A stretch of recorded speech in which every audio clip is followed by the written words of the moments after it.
There's more coming out about the puppet master of college football, Jimmy Sexton.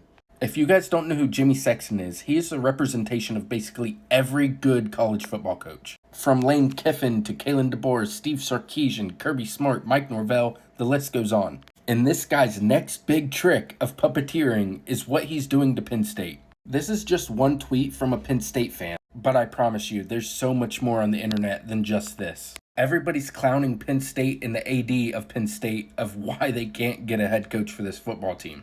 Penn State's going after BYU's football coach, and everybody's making fun of them that how desperate they look, and they can't get them away from a crumble cookie CEO and a Mormon church and everything like that. Anyways, back to Jimmy Sexton and how he's orchestrated all of this. First, you have to recognize how this guy puppeteers every coaching move in college football. And if he doesn't like you, if he doesn't like your school, if he doesn't like your AD, you're getting nowhere. And we know James Franklin got fired from Penn State earlier this year in the middle of the season, and he instantly signed with Virginia Tech. James Franklin, who is a Jimmy Sexton agent, remember that. Todd McShay reported that Jimmy Sexton has gone to war with Pat Kraft, who is Penn State's athletic director, because of the James Franklin firing. Jimmy Sexton is making it so hard for Penn State to get a good coach, because Jimmy Sexton represents all the good coaches. And reports say that Pat Kraft cut Jimmy Sexton off and really didn't communicate with him at all when dealing with the James Franklin situation throughout the season.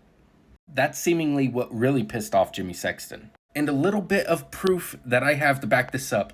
Eli Drinkwitz, Missouri's head coach. This guy was all over Penn State's radar. Penn State really wanted him, but who's his agent? Jimmy Sexton. Jimmy Sexton went to Missouri and said, "You pay this guy," and got him a huge deal to stay in Missouri, even though Penn State's probably a better program to go to. Same thing that happened to Clark Lee. His agent, Jimmy Sexton. Penn State also really wanted this guy, and guess what? A couple days later, Clark Lee comes out of Vanderbilt with a huge extension.